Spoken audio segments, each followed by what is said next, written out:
Hello, I'm doing a book review, and the book I want to review is Hellblazer Volume 3, The Fear Machine. Now, this collects issues 14 through 22 of the comic book series Hellblazer. Now, the issues collected in here were originally published in single magazine form in 1989 by DC Comics. However, later on, all the issues of Hellblazer were collected into these different volumes, and these collected editions of the Hellblazer comics were put out by DC's imprint Vertigo. Now, Vertigo was discontinued in 2018 and was replaced with DC's Black Label, so any new reprintings of these volumes of Hellblazer would most likely be put out by Black Label. Now, the issues collected in here were written by Jame Delano, who also wrote the first two Hellblazer story arcs, Original Sins and The Devil You Know. And this features artwork by Mark Buckingham, Richard Piers Rayner, Mike Hoffman, and Alfredo Alcala, if I'm saying his name right. Now, I already reviewed the first two volumes of Hellblazer, and I'll leave links in the description below to where you can check out those reviews. Now, Hellblazer is a horror/dark fantasy comic book series that features the character of John Constantine as the main protagonist. Now, Constantine was originally created by Alan Moore and Stephen Pezzett and John Tolibin, and first appeared as a reoccurring character in Alan Moore's run on Swamp Thing, but the character proved popular enough to get his own spin-off series. Now, what the plot of this story arc is, it begins where Constantine is accused of murder, so as he's on the run from the authorities, he ends up joining with this sort of hippie commune that lives in the English countryside. And there he ends up meeting this 12-year-old girl named Mercury, who we soon learn has psychic abilities. And John ends up developing a relationship with Mercury's mother, but they end up coming across this sinister group who actually work within the British government, who are trying to use England's ancient stone circles to channel this magic from the earth. And this group ends up kidnapping Mercury to use her powers to help them unlock what they call the Fear Machine. Basically, they created sort of a modern-day stone circle, and they're using this to trap people's nightmares within it. But these nightmares end up manifesting into some sort of a creature. And it turns out that all of this is part of a grander conspiracy to resurrect an entity that this group believes to be the true god. So Constantine, with the help of a disgraced cop and a radical left-wing journalist and an ex-KPG agent, as well as somebody from his past, tries to save Mercury and put a stop to this group before they do release this entity. Now, the Fear Machine, I think, was probably the most consistent story arc of Jame Delano's run on Hellblazer, and I liked how, not that this is the first thing that's done this, but I liked how it was basically a supernatural horror story mixed with a political thriller, where you have Constantine uncovering a legitimate conspiracy that reaches the highest levels of government. Now, there were certain aspects of this story arc that definitely reminded me of Stephen King's Carrie,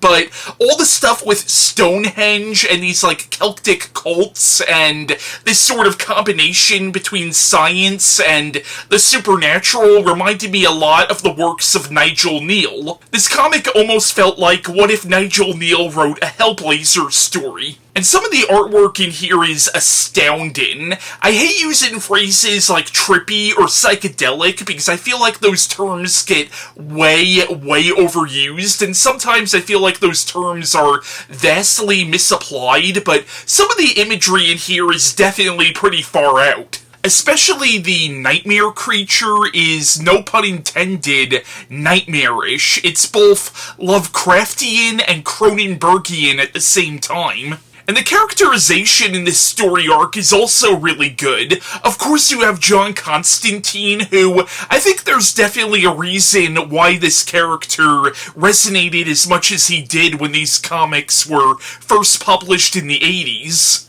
Because he's not your typical comic book hero. He's not like Superman or Batman. He's a genuinely flawed and at times even unlikable protagonist. I mean, today, Constantine might not seem like that unique of a comic book character, but this was before the 90s when anti-heroes would become sort of the norm in comics. In this story arc, we also get the return of Zed, a character who was introduced earlier on in the series, who was a woman that Constantine was involved with romantically, who we found out was part of this Christian extremist cult called the Resurrection Crusade, and they were trying to use her to essentially birth what they believed would be the second coming of Christ. And it almost appeared that Zed died during the Devil You Know story arc, but here we see her come back as the leader of a pagan cult. And we see that she's more empowered now with this pagan group than she ever was with the Christian group.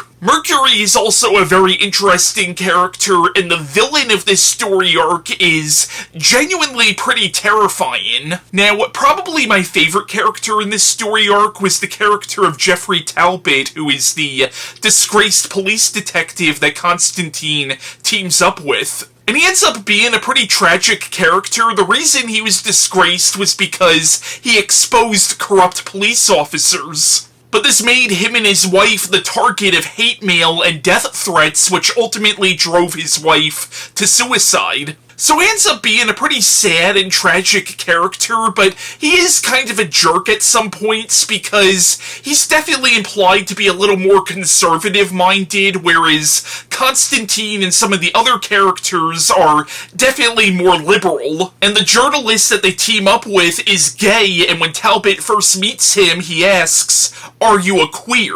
Which is obviously not a cool thing to call a gay person at all, but it shows that Talbot is definitely a man of a different time, and despite calling him a queer, he doesn't seem to pass any more judgments on him and still accepts him as an ally. But I really liked the idea of these different people from very different walks of life coming together to face this giant threat that affects them all. The story arc also definitely has a bit of a feminist undercurrent where there's this whole idea that this energy from the earth, this magic that this sinister cult is trying to harness is actually a female power, but you have this cult which is predominantly run by men trying to chain this power, trying to control it. And at the end of this story arc, you see Constantine, Zed, and Mercury's mother having to perform this ritual, and you see Constantine actually having to be submissive to them.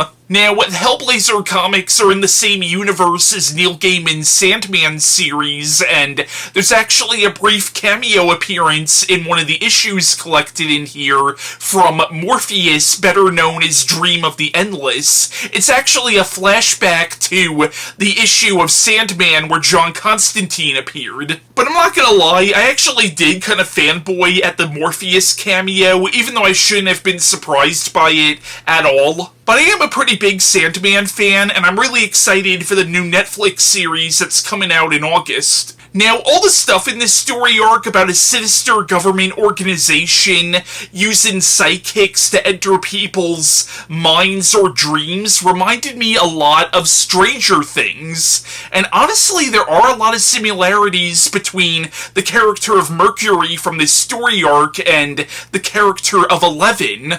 And I'm wondering if maybe Stranger Things might have ripped this story arc off a little bit. But yeah, if you like the first two Hellblazer story arcs, I would definitely recommend reading Hellblazer Volume 3, or if you're only familiar with the character of John Constantine because of the newer comics, which definitely made him more of an outright superhero, or if you're mainly familiar with him because of the 2005 film adaptation or the TV series, I would recommend giving these earlier Hellblazer comics a read. They are very good, and the Fear Machine, I do think, was the best story arc of Jame Delano's run, at least from what I've read so far. So that was my review on Hellblazer Volume 3, The Fear Machine, and bye.